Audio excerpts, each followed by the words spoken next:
آئیے چلیں بارگاہ نبوت اور تصور کریں کہ آپ صلی اللہ علیہ وسلم کی محفل میں ہیں، موجود ہیں، اور آپ پر سرکار دو عالم صلی اللہ علیہ وسلم نگاہ التفات ہے، اور صحابہ کرام کے رضوان اللہ علیہم کی زبان ہم آپ صلی اللہ علیہ وسلم کے ارشادات سماعت فرمائیں۔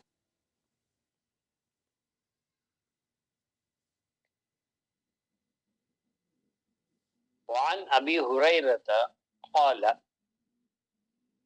قال رسول اللہ صلی اللہ علیہ وسلم من تمسک بسنتی عند فساد امتی فلہ اجر مئۃ شہید۔ سبحان اللہ۔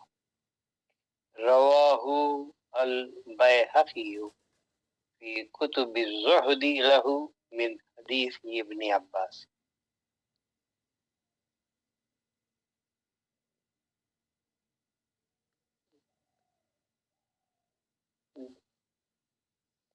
حضرت ابو ہریرہ رضی اللہ تعالی عنہ روایت کرتے ہیں کہ فرمایا، ارشاد فرمایا رسول اللہ صلی اللہ علیہ وسلم نے، من تمسک بسنتی عند فساد امتی،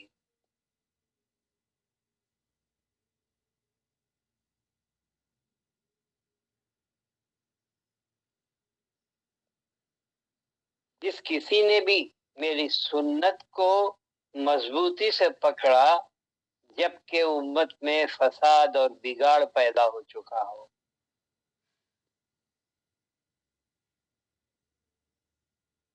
جبکہ امت سنتوں کو ترک کر کے دوسری عادتوں میں مشغول ہو،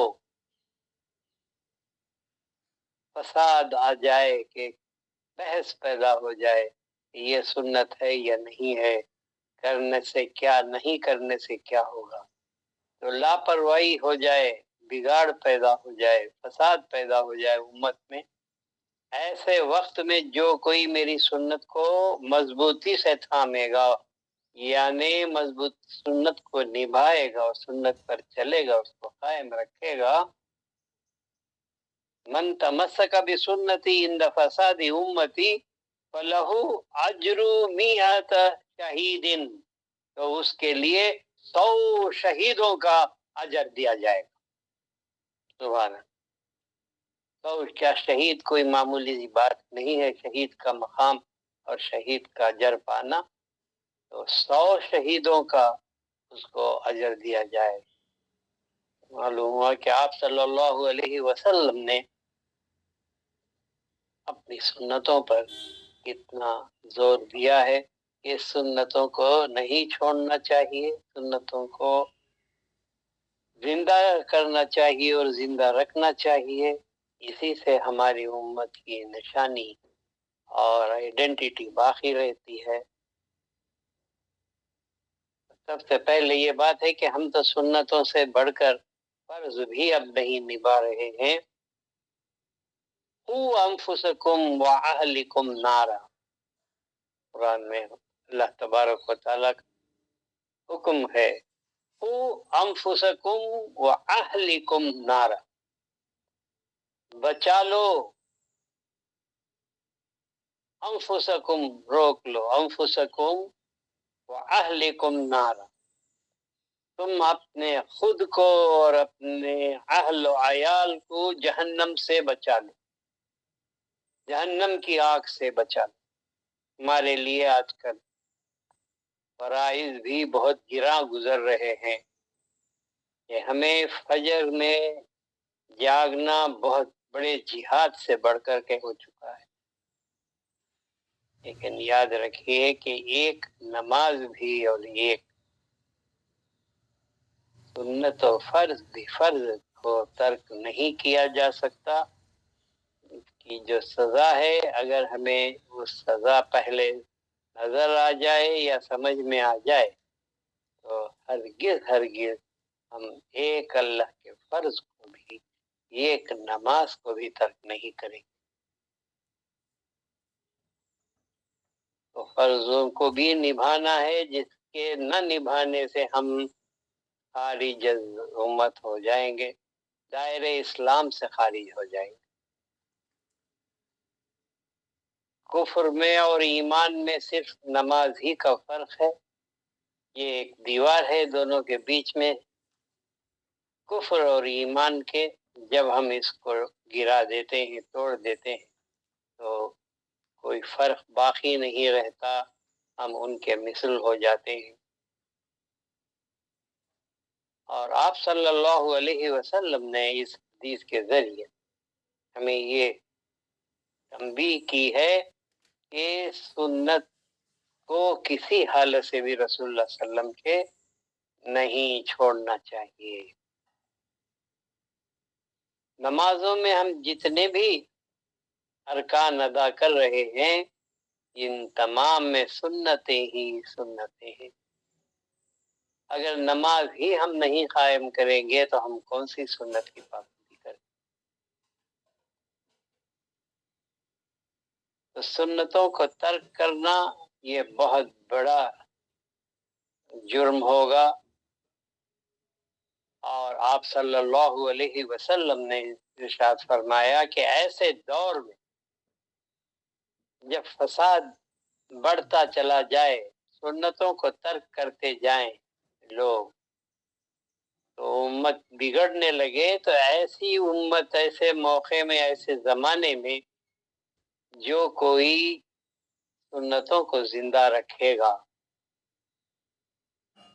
جو سنتوں کی پابندی کرے گا اور سنتوں کو اثر نو پھر سے زندہ کرے گا، عام کرے گا، ہر کسی کو سنت پر چلنے کی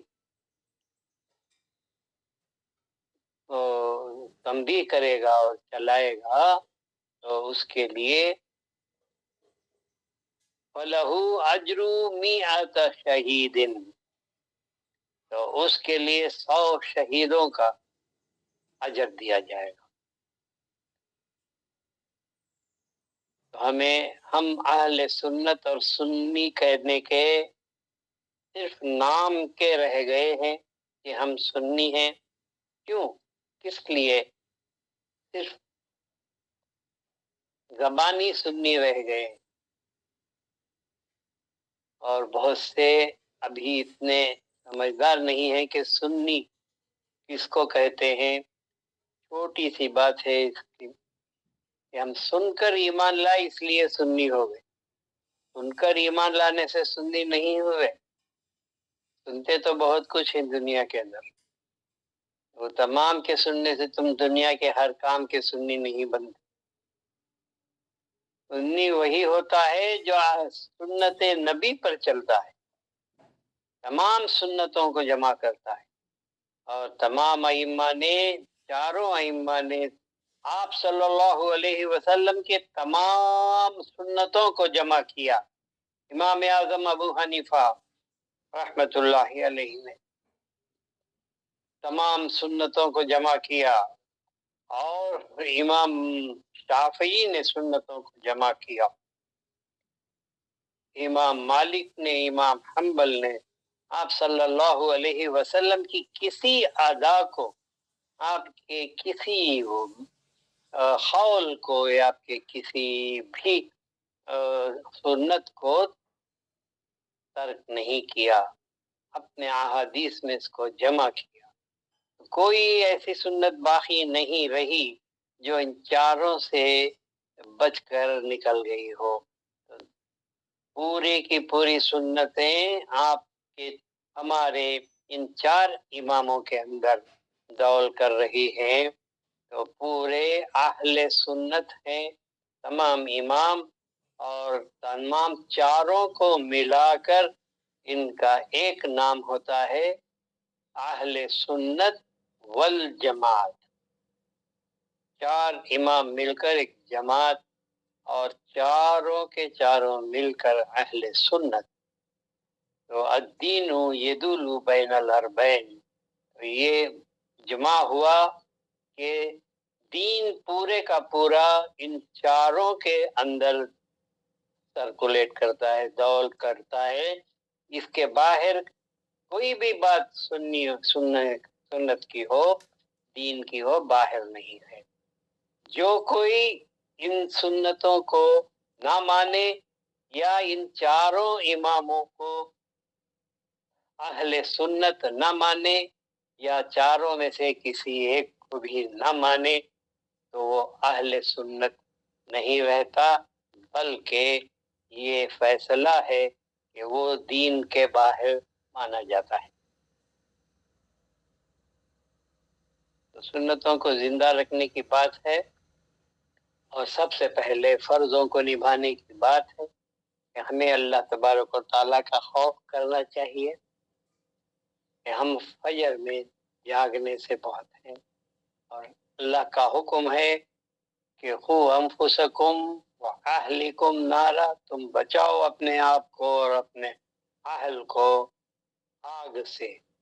ہم اتنے غافل ہیں کہ ہمارے گھر کے لوگ جب غفلت کرتے ہیں تو ہمیں آرام کے ساتھ ہم برداشت کر لیتے ہیں، ان پر کوئی سختی نہیں کرتے اور کسی طرح انہیں پابندی پر نہیں لاتے ہیں.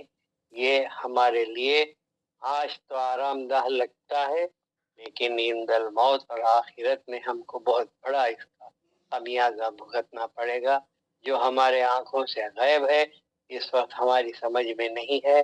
ہم سمجھتے ہیں کہ کچھ بڑی بات نہیں، فجر کی نماز چھوٹ گئی تو کوئی بڑی بات نہیں، ظہر چھوٹ گئی، عشاء چھوٹ گئی تو کوئی بڑی بات نہیں. ایک وقت کی نماز کی جو سزا ہے، اگر آپ اس کو دیکھ لیں گے تو کبھی بھی آپ کوئی نماز نہ قضا کریں گے، نہ کسی کو کرنے دیں گے.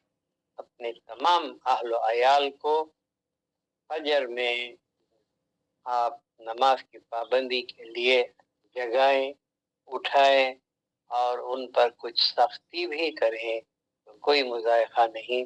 اب بہت بڑے عذاب سے ان کو بچا رہے ہیں، کیونکہ اللہ تبارک و تعالیٰ کا خو انفسکم واہلکم نارا، آگ سے بچا لو.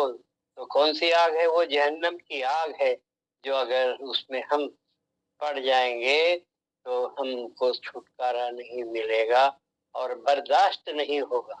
آج تھوڑی سی گرمی ہمیں برداشت نہیں ہو رہی ہے تو مانیے کہ جہنم کی آگ ہم کس طرح برداشت کریں گے. ہمیں اب ٹھنڈا لگ رہا ہے، لیکن اس کے پیچھے جو آگ ہمیں جلانے والی اس کا احساس ہمیں نہیں ہے. کی مثال ایسی ہے کہ اب آرام لگ رہا ہے، اب ہمارے گدیاں، ہمارے اے سی، ہمارے عائش و آرام کا تمام سامان ہمیں بہت آرام دیتا اور بہت اچھا لگتا ہے، لیکن یہ موت کے لیے بہت خطرناک ہے. عند الموت، قیامت کے لیے. ایک مثال اس کی چھوٹی سی میں آپ کو سمجھ کے لیے بتاؤں گا انشاءاللہ. پیٹرول یا الکحل اپنے جسم پر اگر آپ لگائیں گے تو ٹھنڈا لگتا ہے. یہ پیٹرول جسم پر لگتے ہی گرمی نہیں دیتا ہے، لیکن ٹھنڈا محسوس ہوتا ہے.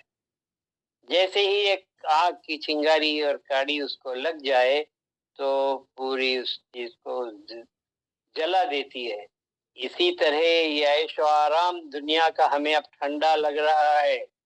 موت کی چنگاری، موت کا وقت جب آ جائے گا تو ہمیں پتہ چلے گا کہ ہمارا یہ عیش و آرام ہمارا کیا ہوا اور ہم کس آگ میں گھر گئے. نعوذ باللہ. اللہ تبارک و تعالیٰ سے ہمیں خوف کرنا چاہیے، اور ہمیں اوقات کی اور نماز کی پابندی خود کرنا چاہیے، اور گھر کے تمام اہل و عیال کو اس کی پابندی میں آپ سرگردان ہونا چاہیے. اس کے لیے جو کچھ ہو کرے، ہلکے پھلکے الفاظ نہیں، تو آپ جیسے بھی سمجھتے ہیں بہتر ان کو اس کے پابند بنائیں.